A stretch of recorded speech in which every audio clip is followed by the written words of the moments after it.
les yeux. On reprend Baruch Hashem le rapport, donc effectivement on avait évoqué ensemble dans l'ordre des choses, dans l'ordre de tout ce qui a un moyen, y compris Yemot HaMashiach.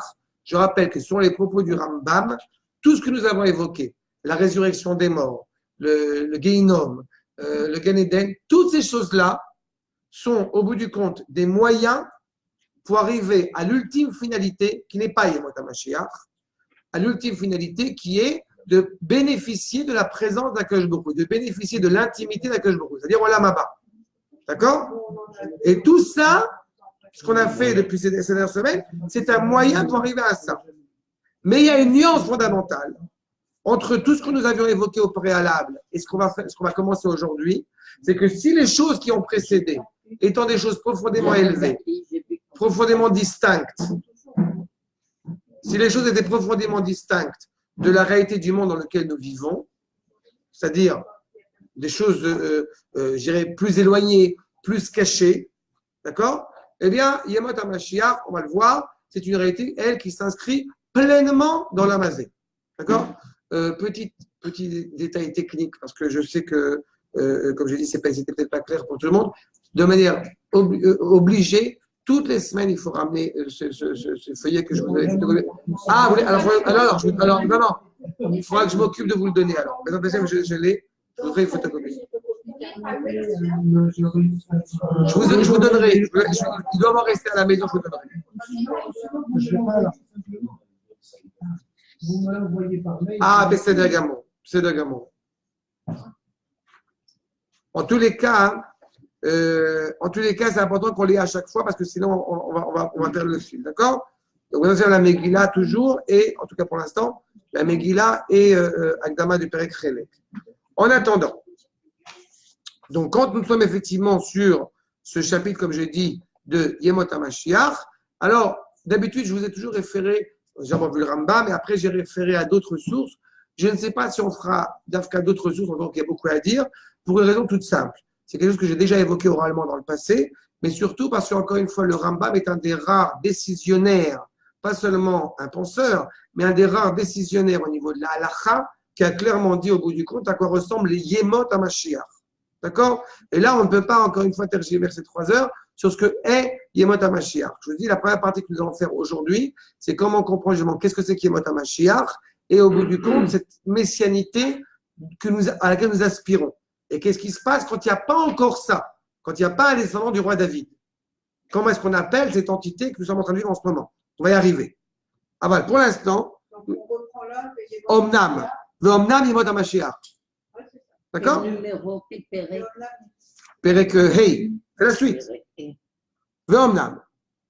C'est les différents points que j'avais développés. Okay? On reprend juste cela. Donc, Ve'omnam. Yemot HaMashiach. Arei. Uzman shetashuv bo amalchut leIsraël. C'est quoi l'étang de la messianité? C'est l'étang où la royauté revient en Israël. On va voir si c'est une royauté, David, pas David, Adlat. Mais il est certain que par rapport à tout ce qu'on avait évoqué, où il y a des dimensions cachées, dimensions révélées, est-ce que la résurrection des morts, c'est un moyen, une finalité, avec les controverses diverses qu'on avait évoquées, le Gehinom, sur le fait que c'est un passage pour arriver à autre chose, mais qui nous apparaît très éloigné, là, on est en plein dans ce qu'on appelle Olam Hazé. On est en plein dans la dimension concrète. Et c'est pour ça qu'il apparaît quasiment en dernier. Parce qu'il apparaît le plus proche de nous, encore une fois, par rapport à la réalité à laquelle nous aspirons, et le plus concret. Maintenant, Ve'yashuvu, les Eretz Israël, phase fondamentale dans le temps justement de Yemot HaMashiach, c'est le moment où le peuple revient en Eretz Israël. Donc, aux yeux du Rambam, soit bien clair, dès qu'il y a une entité qui revient en Eretz Israël, nous sommes dans la période messianique. Et j'insiste, parce qu'il y a des notions en français qui sont toujours un petit peu, j'ai envie de dire, casse-figure. Je n'ai pas dit on est à l'aube de la messianité. Non. Yemot HaMashiach, vraiment. Yemot, c'est Yemot. C'est pas Bigvot. Le Ham Israël revient sur sa terre. Il y a une entité qui est en train de s'installer. Nous sommes dans Yemot HaMashiach, la période messianique. L'entité, il faut qu'elle soit totale, limitée. L'entité, il faut qu'elle soit une entité politique indépendante. Non, même pas ça.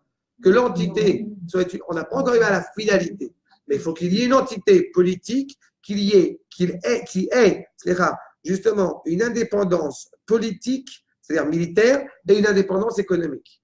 À partir du moment où il y a une indépendance économique et politique en Eretz Israël, nous sommes dans Yemot HaMashiach. Huitième puissance au monde. C'est une entité. Arshad. Maintenant, il est évident.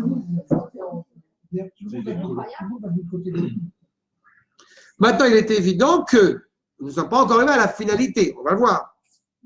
Veoto Amelech Aomed Tiye Birat Malchuto Sion. Et ce roi, qui donc est à la tête d'Israël, eh bien, la capitale de son royaume sera à Al-Quds, c'est-à-dire Jérusalem. Il écrit Tiye Birat Malchuto Sion. On est encore loin, parce que Jérusalem, ce n'est pas la capitale d'Israël encore. Igdal, oui, non, mais on est quand même au XIe siècle. Le Rambam dit ça. On est au XIe siècle. Qu'est-ce que vous voulez de plus clair que ça? Il y a plus de 1000 ans. Sion. Sion. Malchuto, Yerushalayim. Il y a plus de 1000 ans. Hein. Il a fait. Alors maintenant, c'est Yerushalayim. C'est quoi Sion? C'est Yerushalayim. Oui, mais il y a une différence. C'est-à-dire, pas au niveau de la halakha, les implications qu'il y a. Khana, je t'en supplie, quand tu veux contredire, quand tu veux truc, c'est un autre sujet, ce que c'est que Sion et Yerushalayim. C'est-à-dire, Sion, c'est Yerushalayim. Oui, mais il y a un sens, tu dis autre chose. Tu ne te rends pas compte, tu dis autre chose. Le terme de Sion, le terme de Yerushalayim, c'est un terme au niveau, encore une fois, c'est la même sémantique, c'est le même endroit avec deux dimensions différentes. La différence, elle est fondamentale. Mais là, je veux que je sois clair par rapport à ça. On mélange, on passe son temps en Israël à mélanger, à ne pas comprendre le sens des mots. Quand on parle d'une royauté Israël, ça veut dire quoi? Ça veut dire qu'au bout du compte, on parle d'une structure. C'est-à-dire l'existence même. Si on parle d'une bonne infrastructure ou d'une mauvaise infrastructure, ça n'a rien à voir avec l'existence. Ça a à voir avec la qualité du royaume en question. Le Malbim, dans son introduction à la Megillat Esther, rappelle qu'il y a 4 types de royaumes. Il y a l'idéal, c'est-à-dire un roi exceptionnel d'Israël en Eretz Israël. Puis en réalité, un peu moins bien. Un roi pas sympathique, mais en Eretz Israël. Puis en réalité, encore moins bien. D'être avec un roi très sympathique, mais en Amérique. Enfin, en Khoutlaretz. Et en réalité, encore pire que ça. C'est-à-dire un pourri en terre d'égoïsme. 4 niveaux. Au jour d'aujourd'hui, on n'est pas au niveau le plus abject que nous avons traversé pendant 2000 ans. Pourquoi est-il appelé Yemot HaMashiach? Dois-je le rappeler? Ça veut dire qu'il a été Mashuach. Il a été oint. Pourquoi a-t-il été oint? Parce qu'on aspire à ce que ce roi, justement, soit animé par la sagesse quand il va mener à bien son royaume. L'huile d'olive étant la dimension de la chokhma. Tout homme qui a un rôle public, on aspire et on espère qu'il va avoir la bonne intelligence. D'accord? Mais un type qui serait candidat aux élections et qu'un contradicteur, quelqu'un le contredit en public et qu'il le prend comme ça et qu'il le balance par terre, c'est pas un chef d'État qui est digne. D'accord? C'est inconcevable. Tu ne fais pas le clin d'œil. Non, pas du tout. Non, mais je te dis, parce que il y a quelqu'un qui a entendu le cours tout à l'heure, un Israélien qui ne comprend pas le français, et il a juste mis il faut voter Zéhout. Et je n'ai pas répondu parce que je n'ai pas voulu m'agérer. Je le répète encore une fois, je ne dirai pas ce que je vote. On voit que ce n'est pas très compliqué de savoir ce que je vote. Si on me demande personnellement, je dirai avec plaisir ce que je vote. Mais je ne suis pas partisan. Je ne suis pas en train de faire un campagne. Mais je trouve ça scandaleux qu'on essaye absolument, dans n'importe quelle intervention, de vouloir absolument orienter pour voter tel ou tel parti. Mais donc, je ne me permettrai jamais de le faire. Je trouve que c'est inapproprié et ce n'est pas mon rôle. Par contre, si on commence à s'intégrer dans un cours, et j'hésitais à réagir parce qu'il y a des élèves qui sont présents même sur Internet et certains m'ont demandé en privé quoi voter, est-ce qu'on peut voter ça, est-ce qu'on ne vote pas ça, j'ai donné mon avis. Et quand je vois quelqu'un sur Internet qui me dit il faut voter Zéhout, je suis désolé, je ne suis pas d'accord. Qu'est-ce que c'est Zéhout? Moi, j'ai Feiglin, peu importe. Mais le fait est, c'est que je ne dis pas ce que je vote et je ne dirai pas quoi voter. Par contre, je trouve ça scandaleux que dans un cours de Torah, on puisse évoquer éventuellement ça. Mais je mets en avant des valeurs. Je ne peux pas en avoir un parti ou une personne. Et c'est ça qui est fondamental. Et c'est une nuance fondamentale. Je ne sépare pas la Torah de l'État d'Israël, ça n'a aucun sens. Ni la Torah et la religion et l'État, ça n'a absolument rien d'un point de vue hébraïque. Par contre, il faut savoir qu'on ne parle pas des mêmes choses. Je parle des valeurs de cet idéal hébraïque qui doit être défendu par la Torah. Et c'est ça qui est important. Alors, tu parlais dans l'État qu'il fallait parler aux femmes avec l'adjoint de celui dont tu parles. S'est fait jeter par les femmes, parce qu'il a voulu jeter les femmes, et après, il a fallu qu'il s'excuse. Ah oui, j'entendais parler de ça, oui. C'est une mauvaise plaisanterie, d'ailleurs, qu'il a fait. Bon, en tous les cas. Donc, Tié Birat Malchuto, Sion. Veigdal Shemo, le nom d'Akadosh Baruch Hu, Veit Pachet Adafse Haaretz. Le nom d'Akadosh Baruch Hu va être connu de manière bienveillante dans le monde entier. Les endroits les plus reculés, Afsé, Haaretz, les endroits les plus reculés vont reconnaître encore une fois la grandeur de son royaume, la grandeur du royaume d'Israël, qui est donc étant le royaume divin dans le monde. Même la Chine. Et même la Chine. Mais là, encore une fois, qui est pas, vous voyez qu'on rentre dans des choses, des problèmes qualitatifs. Je pense, pour ma part, sans m'en cacher d'ailleurs, que ce qui est prévu après Pessah, cette festivité internationale, est absolument abjecte et hors de propos dans n'importe quelle ville en Israël, soit à Jérusalem ou à Tel Aviv. Pendant 15 jours, il va y avoir un festival, 15 jours, 3 semaines, un festival de musique, et on voit des pays dans le monde entier qui sont très bienveillantes à l'égard d'Israël, et malheureusement, c'est bienveillant quand l'image est totalement abjecte. Il faut quand même se rappeler qu'on est malheureusement un des pays, vous voyez comme quoi c'est complexe, on est quand même un des pays, je disais tout à l'heure qu'on ne peut pas être jamais comme les autres, on est ou exceptionnellement génial ou à l'inverse. On est quand même un des pays, un des premiers pays qui est le plus gay-friendly dans le monde. D'accord? C'est-à-dire qu'on a de l'amitié pour tous ces gens absolument tordus. C'est là. Et c'est... אנחנו נחשבים כאחת המדינות האהובות ביותר והמכבדת ביותר את התועבות. בסדר? יפה. Il y en a un qui arrive là de France, une arabe, it, je ne sais pas. En tous les cas, cette réalité-là, vous voyez, c'est ce qui est important. Il pachette shmo. C'est le nom d'Akadosh Baruch Hu, c'est la dimension morale. Mais ce que cela indique, quand on voit un tel événement et un tel phénomène, ce que cela indique, c'est qu'Israël, encore une fois, est la météo dans le monde. Est-ce que la reconnaissance du Mashiach va être en deux temps très séparés, reconnaissance par le Ham Israël et par les autres peuples, ou est-ce que ça va être une Non, d'abord Ham Israël. Et avant que ce soit reconnu par Ham Israël, il va le dire, avant d'être reconnu par Ham Israël, on va se battre entre nous. Enfin, battre, pas forcément battre ça, mais d'abord, nous, on ne va pas être d'accord. Mais on dit. Oui, oui. Mais on dit. On ne va pas être d'accord sur la reconnaissance de la personne qui se présente comme étant le Mashiach. Encore une fois, la personne se présente comme étant le Mashiach. On ne va pas être d'accord sur la personne qui se présente comme étant le Mashiach, mais je rappelle, elle ne se présente pas par rapport à ce qu'elle est, elle se présente par rapport aux actes qu'elle commet.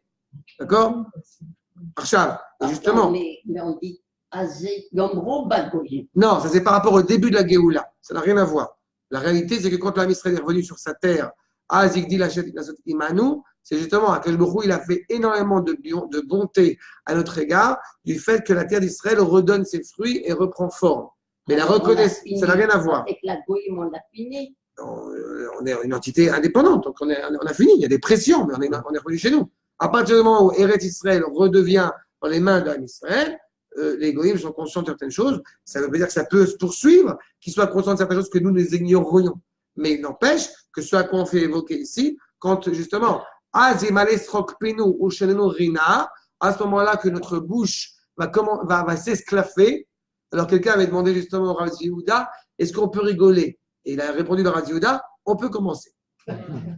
On peut commencer à s'éclater de rire parce que justement, c'est malais rockpino. On l'a masé, on ne peut pas se remplir de joie.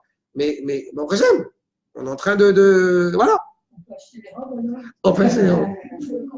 Béophène yoter. Tu as remarqué, voilà, elle dit entre un homme et une femme. La femme va dire, est-ce qu'on peut acheter une robe? Moi, ouais, je vais prendre un grand plaisir à rigoler. Est-ce que je peux acheter encore un livre? Chacun. Gadol. Verav mimalchut shlomo. Ça a une telle élévation que ce à quoi on aspire est même supérieur au royaume de Shlomo. Shlomo, oui. La réalité où le monde entier, mais la vérité, encore une fois, ça nous paraît exceptionnel, et c'est exceptionnel, mais il y a déjà beaucoup de domaines où les nations viennent apprendre d'Am Israël. Quand on parle de la sagesse de Shlomo, ce n'est pas une sagesse réduite, ce n'est pas une sagesse réductrice. C'est une sagesse au bout du compte qui s'ingère dans tous les domaines, économiques, écologiques, culturels, dans tous les domaines. Technologiques. Un des pays les plus en avant dans les startups, j'ai compris que c'était Israël. L'écologie, j'en parle même pas. L'agriculture, les difficultés que nous traversons par rapport à les conditions naturelles de notre pays font qu'on est déjà, on pense en avant. Donc la réalité, effectivement, quand on dit que ce sera une réalité supérieure, c'est que ce n'est pas seulement une prouesse technologique, c'est que le monde entier va aussi reconnaître la source de cette prouesse technologique, c'est-à-dire Akadosh Baruch Hu. C'est là où l'évolution est absolument importante. Mais encore une fois, les nations il n'y a pas une obligation des nations de reconnaître Akadosh Baruch Hu. Il y a une obligation des nations de fuir leur idolâtrie. Et au bout du compte, de reconnaître Akadosh Baruch Hu par le biais du peuple juif.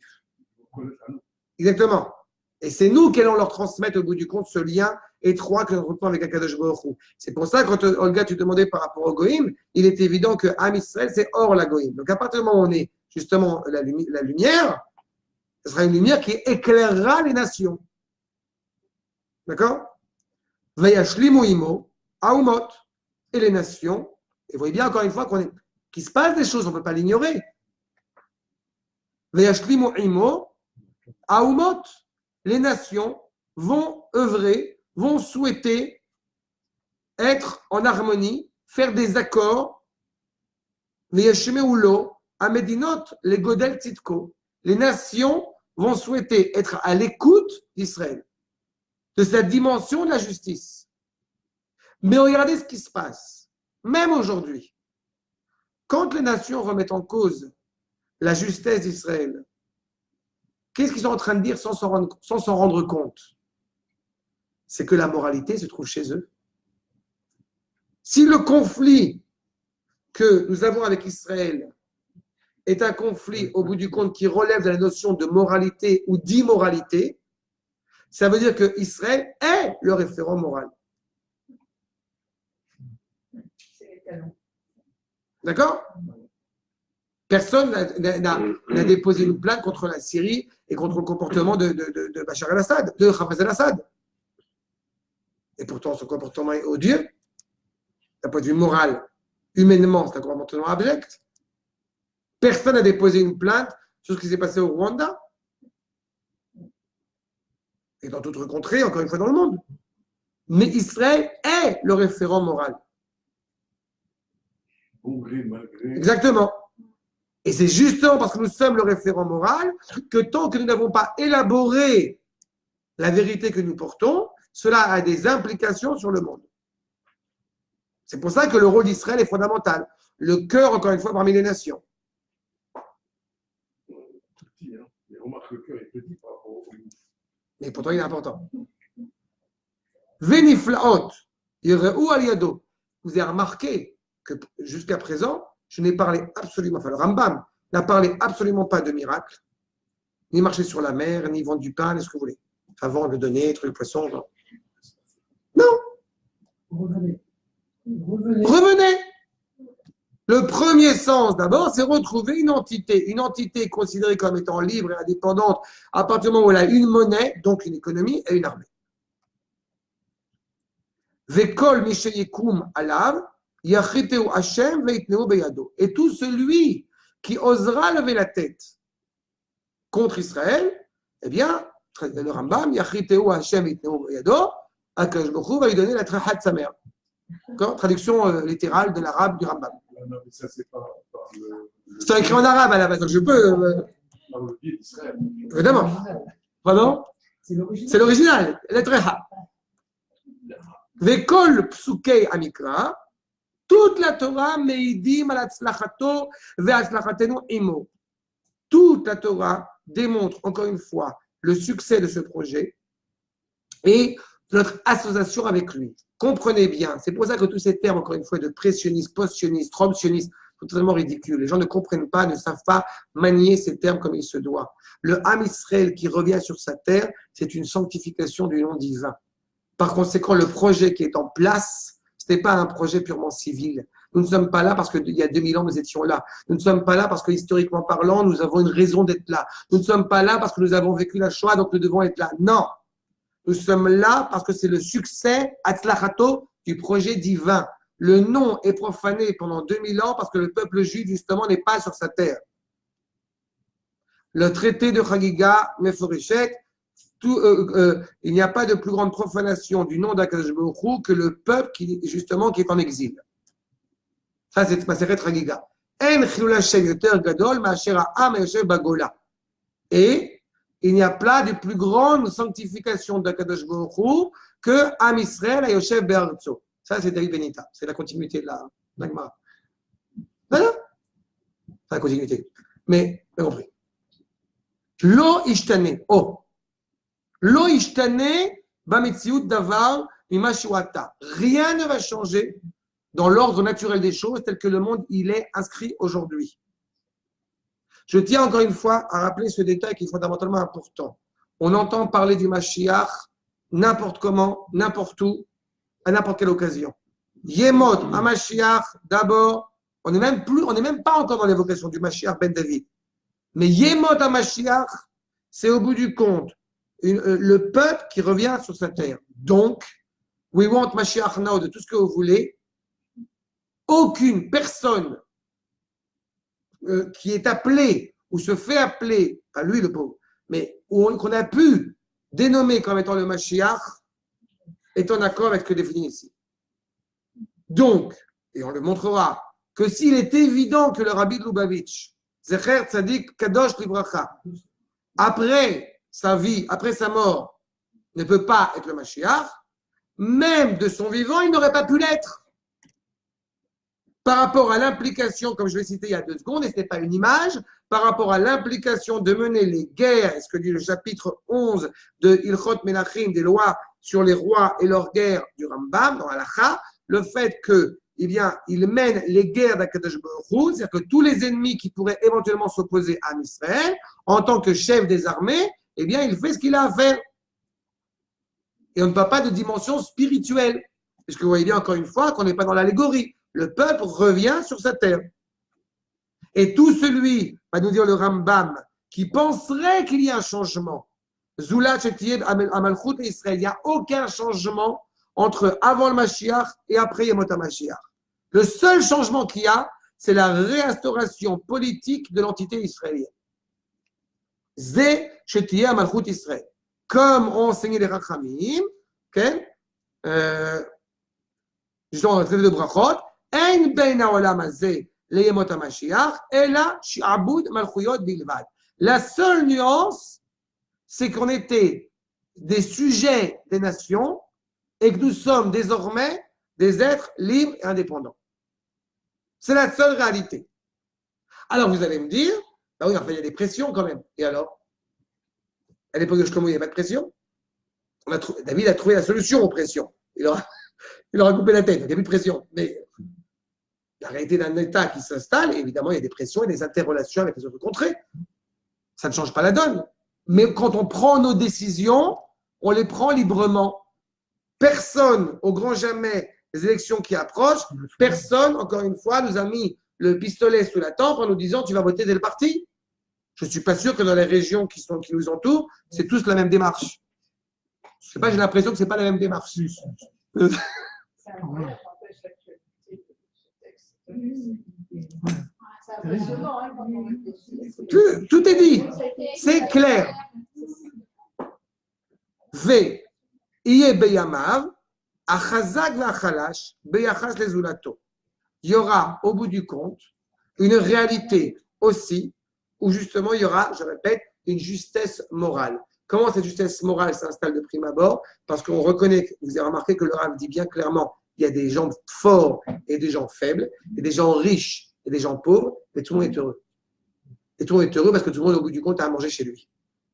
Parce qu'il ne faut quand même pas oublier que la base du bonheur, enfin, je peux parler en mon nom, mais je pense que j'en ai tous dans la même situation, c'est quand le frigo est plein. Il n'y a pas plus grande satisfaction et plus grande joie quand arrivent les fêtes d'avoir un frigo qui est plein. Shoot. Mais on est tellement parfois blasé par ce genre de réalité qu'on finirait presque par l'oublier. Ben non, le fait que nos enfants ont ce qu'il faut à manger, que notre famille, notre foyer, Shabbat, le fait qu'on ait à manger, qu'on puisse faire un bon repas, il n'y a pas plus grande satisfaction que ça. On ne remet pas en cause l'idée qu'il n'y a pas tout le monde à le même salaire. Ça serait totalement ridicule de croire que tout le monde doit avoir la même qualité économique. Par contre, tout le monde arrive à vivre correctement et cordialement. C'est en cela où il nous dit justement Vayu beyamav et chazak v'achalash beyachas lezulato. C'est qu'il y aura justement une réalité cohérente et cordiale. Aval bota bayamim, justement. Il y aura une facilité, il y aura un allègement dans la manière de subvenir à ses besoins.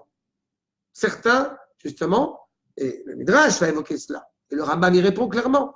Je vous rappelle encore une fois les premiers pas de notre introduction où il était évoqué l'idée qu'il y aurait des situations miraculeuses où les gâteaux vont sortir des arbres, etc. Vous vous rappelez, on a évoqué ça et que le Rambam avait répondu sur le fait que quand c'est quelque chose qui n'est pas concevable d'un point de vue intellectuel, il faut comprendre la profondeur de nos Rachamim. Là, il va aller encore à un stade un peu plus virulent, vous allez voir, sur le fait qu'effectivement, on parle de facilité dans la manière de subvenir à ses besoins. Il n'y a pas écrit qu'on va plus subvenir à ses besoins, Beyemot HaMashiach. Il y aura une facilité dans la manière de le faire. De la même façon que l'accouchement est moins douloureux maintenant, ça sera moins douloureux aussi. C'est une évolution. C'est ce que j'avais déjà soulevé une fois, et je suis très content que tu le rappelles. L'accouchement, on a la péridurale, ça met le péridurale, ça permet d'alléger justement ça. Le fameux verset Bezat apecha, au bout du compte, eh bien, qu'on doit manger du pain à la sueur de son front, eh bien, Baruch Hashem, si on a la possibilité de moins suer, tant mieux. Ça, c'est Yemot HaMashiach. Il nous le dit. On aura besoin de faire le moins d'efforts possible. Avant, il fallait faire beaucoup d'efforts pour, au bout du compte, récolter peu. Au jour d'aujourd'hui, on a la possibilité d'agir peu et d'avoir énormément de bienfaits.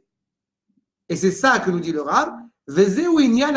Ainsi qu'ont enseigné les Chachamim, Atida Eretz Israël, Leotzi Gluz Kaot Veklimele. Au bout du compte, la terre d'Israël va sortir des gâteaux directement de la terre.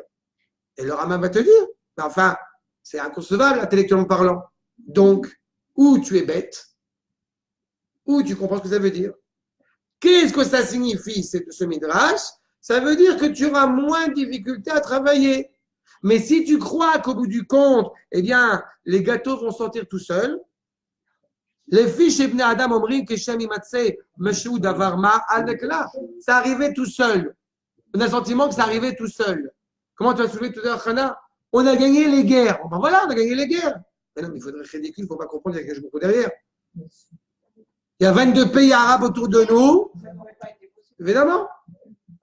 Le fait qu'on ait plus de facilité à le faire, mais il nous dit clairement, Al-Nekla, Mouchan, aujourd'hui, on ne va pas besoin d'aller traire la vache pour avoir du lait. Tu vas au super, tu as le sac de lait. Donc, c'est ce qu'on appelle Mouchan, c'est déjà prêt à consommer. Matzah ploni lechem afoui, que quelqu'un il a trouvé un pain cuit, un pain déjà prêt, tafshir bevouchal. C'est comme si on disait le vendredi soir, ce que je ne conseille pas à tous les couples qui existent de le dire, c'est comme si on disait au bout du compte, il y a un bon repas Shabbat. Ah, ben, ça arrivait tout seul. Non, on l'a acheté. On l'a pas. Pour le Shalom Bayit, je pense qu'il faut éviter. Ah oui, parce Je que pense. Ça risque de faire des petites. Je pense que pour le Shalom Bayit, ça va faire des.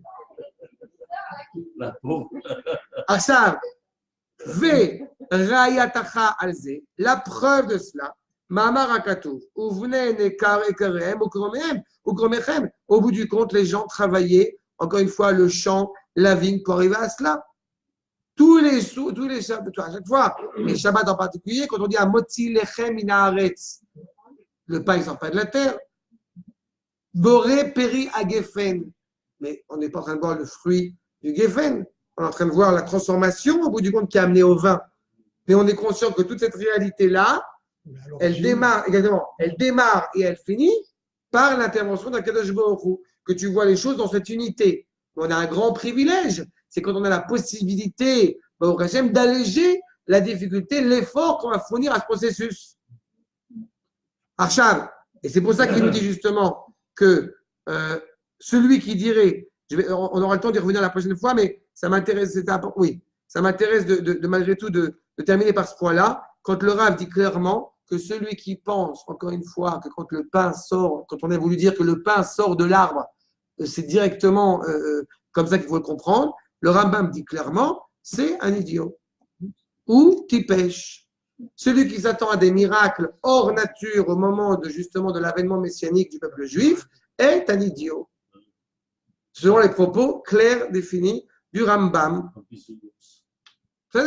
Bisounours, c'est encore gentil. On a dit, quand on avait commencé l'introduction, il y avait 3 dimensions. Il y avait le premier, qui effectivement dit, par respect pour les rabbanim, on comprend tout ce qui est écrit comme c'est écrit.